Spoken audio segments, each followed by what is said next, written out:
Right, we've got all the screws out. Let's get it apart and see what it looks like. Got to get that head bit off first. Okay. And then we'll split the clamshell. What do we reckon? Oh, fucking hell. Yes, well. Yeah, it's a grinder. It's a brushless grinder. Yeah, I can't expect it to be built like a MAKITA one, but it's not too bad. It's not too bad. Not sure. Let's get it split apart a bit more, and then have a. No, it doesn't look that good. Anyway, who am I to say? This head bit doesn't look too bad. It's got the old skateboard bearing in. Is that a skateboard bearing? It probably is, yeah. Anyway. Hey. It's alright. It's alright. No, it's alright. It's fucking very thin there. Christ almighty. Trying to save weight there. Well, you can imagine if this fucker gets dropped, that'll just fucking crack off. No problem. We might get them other screws out and have a look in the inside. But first impressions, no surprises. Let's see if we can see anything on the inside that'll give us a clue about what if the plastic's any good. If I was the Avi guy from fucking that Canadian guy, I'd be all right because he knows all about the different plastic. I'd say this had glass fibre in, but you know, Jesus. Anyway, let's get back into it a bit more. Right, I've got the head bit off. Look at that blue grease. Yeah, that's all right, isn't it? Blue grease. There we go.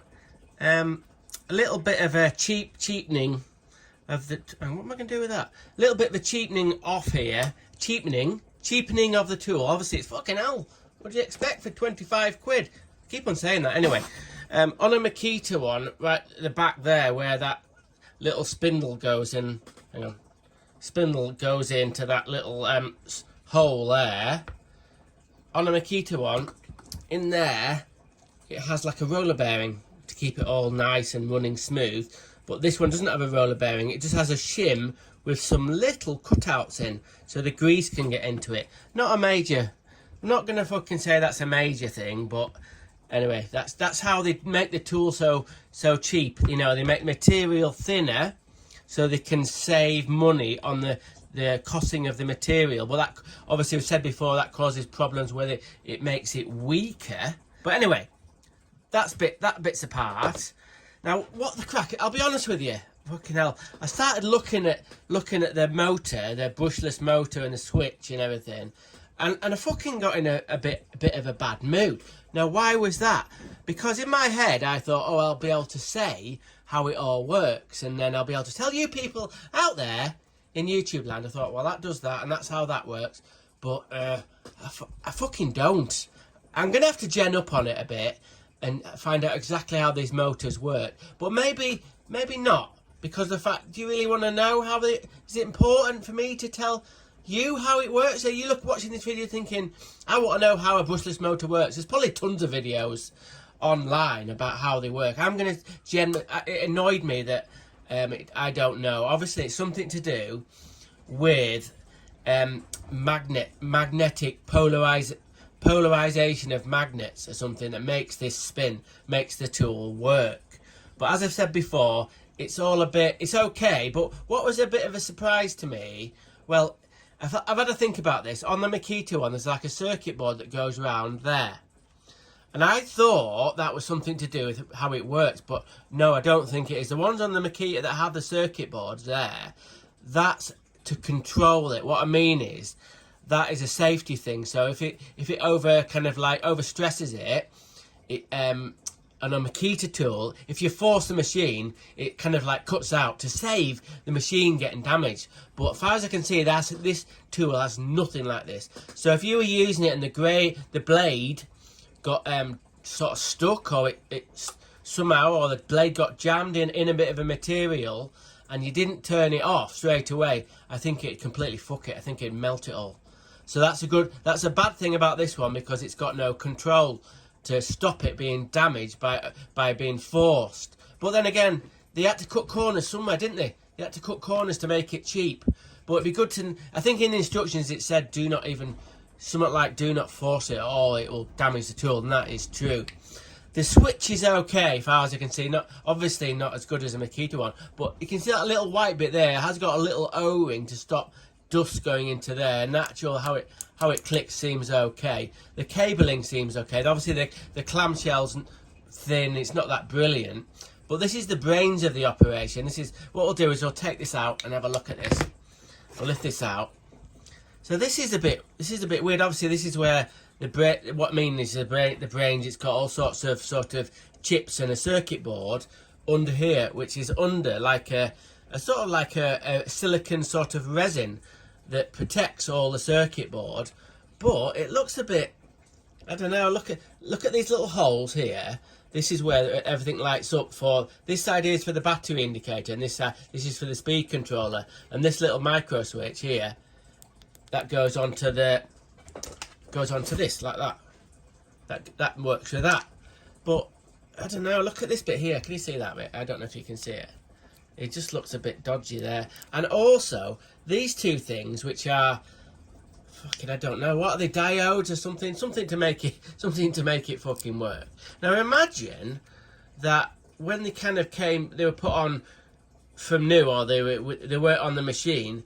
This little sticker here at the back, the sticker that goes round the thing, what does it say? I can't even read that, would go all the way round. But it doesn't. It's kind of split off. It looks to me like these two, whatever they are, has expanded. Sort of, why is that? I don't know. I've watched one of them I love watching them videos by that guy who sort of Steve Sticks things, whatever. The guy who's really good on computer on components on stuff, and then when he mentions something like this and they get expanded, he says they're on the way out, but it's brand new. So I don't know if that's a factor, but you can see it looks like it's expanded and split the stickers, and it all looks a bit grotty. But anyway, that's by the by. Like I said, it's only a cheap grinder. So what we're going to do next is we're going to put it back together, put it partially back together, and I'm going to try and explain what I'm going to do to modify it. Now I've taken it apart, I don't know whether it's going to work, but we're going to go into it in a minute, how I'm going to modify it, and why I'm doing it, and is it going to work? I honestly don't know. So, okay, I'll get this apart again a little bit, and then I'll go into what I'm planning to do. Right, here's the plan of what I'm going to attempt to do. Now, all grinders seem to me like what I use, 18-volt grinders and whatnot. They all have the wheels. Oh shit! Hang on, I'll get my Makita one.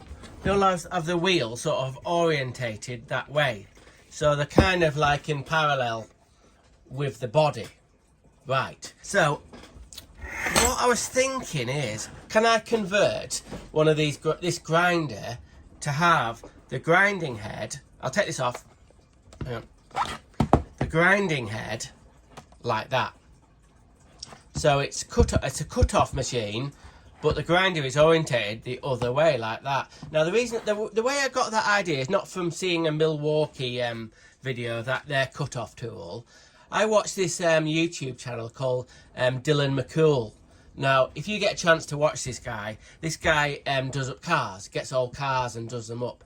And he's quite a big YouTuber, but honestly, watch that. He's really, really nice guy, and his videos are absolutely brilliant. His videos are brilliantly edited, are brilliantly filmed, and they're just really a joy to watch. So Dylan McCool, just check him out on YouTube.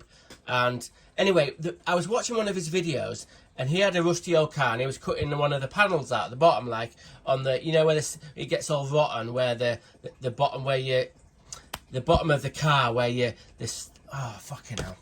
Anyway, he was cutting out a panel out the inside of his car where the footwell is, and it gets all rotten. So he has one of them air tools, like, and the air tools with a grinder blade on it, they're kind of smaller than this, but the blade's always orientated sort of like 90 degrees. So I thought, wonder if I could convert one of these grinders to do that way.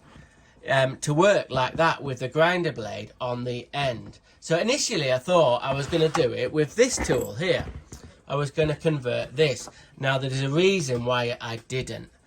This MAKITA tool, it says on the little panel that it has a revolution of 1100 revolution. This MAKITA DGA 452 has 1100 rotations or per minute, and I think that's on with no load. That's no load. But from the motor to the actual head, it's got a gear reduction, which is, I'm not going to take that one apart, but this is the gear reduction from the motor here, from the, I think it's a certain name for this kind of spline, but that goes in there and it's got a gear reduction. So what that means is, if I did the same, if I converted this to have the blade on the end, I'd have to take the gear reduction off, and then this motor would spin. I presume that they've taken that 1100 measurement from this bit, the end bit where it runs. So without the gear reduction, that will be running at 2,200 revolutions per minute, which, fucking hell, I don't know that much about what would happen, but I imagine that would be too fast for this kind of tool. Now then, this tool, this copy MAKITA, has got a speed controller on it. So in theory, it's getting a bit technical for me, it's giving me a fucking headache. In theory, if I convert this to run on the end so it doesn't have the gear reduction, I should be able to put the speed down on here and make it usable. Now then, it sounds a bit like it might work or might not work, but I think I'd prefer to try and do it with this tool. This is only 25 quid. Well, that was only cheap. That was only a second-hand thing, but I'm going to try it with this. I'm not going to have the gear reduction, but I'll be able to get the speed down by using the speed controller on the back. Now then, so that's only fucking part of it. So what I'm going to have to do is, first of all, try and figure out how to take this bit off. But what I'm going to do is try and cut this off here. And somehow I've got a really good friend who can do amazing welder, and I'm going to weld that onto the end so it's straight. But that's not the full picture, because obviously this is the spindle, and the way that turns 90 degrees, and it uses this bit here to go onto that bit there to drive it. So if I put it onto there, how am I going to fasten this spindle onto that spindle down there? The only way I can think of it at the moment is to make a keyway. To get, when I get this apart, I'll make a slot in the spindle on this, and I'll make a sort of a slot receiver on here. I haven't quite figured it out yet, but there's got to be a way to push that onto there so it locates onto the spindle. It's fucking, I don't know if it's going to work, but I'm excited about it. It might be a fucking completely disaster, but it might work. Okay, this is a few weeks after the first bit of the video. I've been doing other shit and one thing and another, so we're back on it, talking about this copy, well, sort of copy MAKITA grinder. Tell you the truth though, right, I don't know when you're going to watch this video, but just literally 2 minutes ago, I just looked on my phone, and my wife had, when I got back from work, my missus said, oh, the Queen's not very well. She's really not very well at all. There's been sort of like she's been pulling out of public events. And so I looked at my phone. I don't follow the news really. It's too fucking negative. Anyway, speaking of negative. So I looked on the phone, the Queen's died. Now, some people are Republicans and one thing and another, and some people don't, think that England should be a republic. Without getting too into it, I'm a bit of a royalist, and fucking hell, yeah, it's thrown me. I'm a bit stunned, really. Yeah, so I'm going to carry on with this video, but I just thought, oh my, it's just like weird, feel weird. Anyway, and she was an amazing lady. Whatever you think about the royal family and one thing and another, she was a fantastic lady. No, obviously, not personally, but anyway. Back to it. Concentrate, John. You know what I mean? She was dead old, by the way. She was really old. Anyway, so what I've been thinking about, I've done some brainstorming or problem solving. I love a bit of problem solving. So in the early on in the video, I kind of tried to talk about what I thought I was going to do with the head of this grinder, so I could turn the blade running at 90 degrees to the body. So I've sort of changed my mind a little bit. Some of it's the same. If you're wondering why this is propped up on this Allen key set, I'll show you.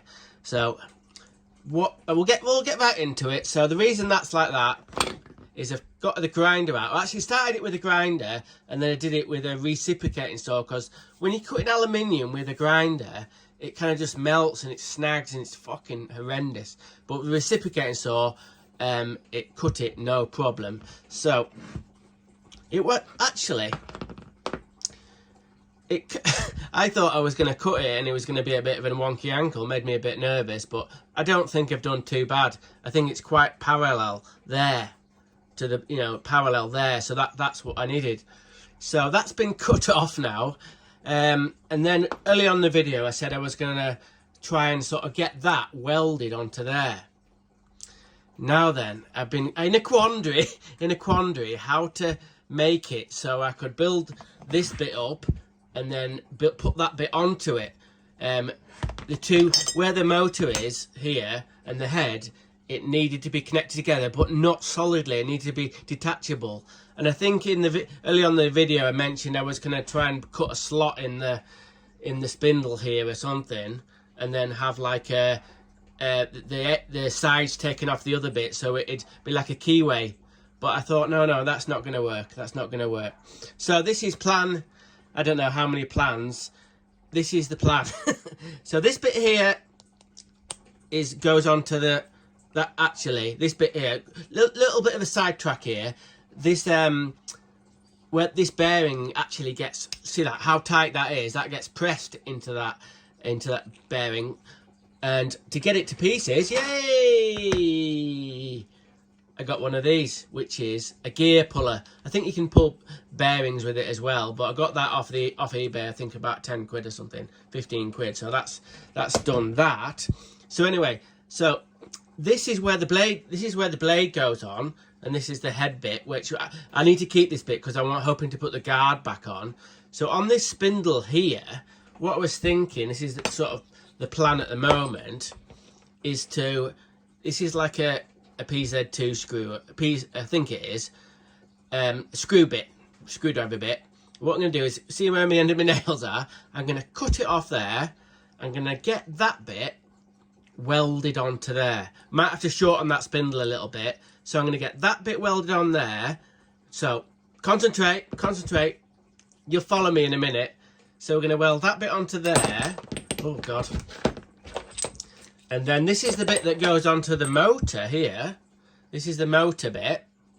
What I'm going to do is cut a female section of a screwdriver bit holder off there, and I'm going to get that welded onto there. So that means, imagine that these two bits are together. So that would go on the motor, and this would be on the head bit. So when you put the head on, it would just connect like that, and it would have a little bit of play, which we need really, because it's not fucking hell, it's not an exact science. Anyway, so the other thing I'm kind of still in the planning stage is I need to be able to bolt that onto there. I don't want that welded on. I need that to be able to take that off, because remember the back of here is going to have the spindle with the part of the screwdriver bit. So what I was thinking I might do is get a bit of an aluminium sheet and make a circle out of it. So, and then I'm going to bolt this to the aluminium sheet, and then I'm going to put another bolt that goes down this. Well, let me put it back together. Anyway, we'll go with that. Can you see that? I think so. So what if I had a circle of aluminium bolted to that, and I could put that on there and then bolt through them holes there, all 4 holes on the outside, I think it's going to work. So this video's fucking dragged on a little bit. I just wanted to tell you what I was doing, and I'm sad about the Queen. Bloody hell. Anyway, So, what can you do? Anyway, so in the next video, hopefully, I'll have seen my welder friend and got the two bits welded together and figured out the aluminium bit, and then it might work. Okay, keep your fucking fingers crossed. Okay, I'll see you on video number 3. Cheers. Thanks for watching, and rest in peace, Elizabeth. You know what, in monarch terms, she was a goat. Now, if you don't know the term, you're thinking, what's he on about? A goat is greatest of all time. And the Queen was. She was the greatest monarch ever. I've got a couple of sort of stories about the Queen, quickly. One of them's sort of I can't tell you about. What's the point of that? Anyway, when I was young, and she came through to our town, and when I was like a little kid, and I waved my little Union Jack about, and saw her through the window doing a funny little wave. And not related to the Elizabeth, but this is true. Now you think I make shit up, but my great-great-grandmother and great-great-grandfather worked in Buckingham Palace. I think she was a seamstress and he was a footman for Queen Victoria herself. So there you go. A very, very sad time for England and the rest of the world. Okay, see you next time.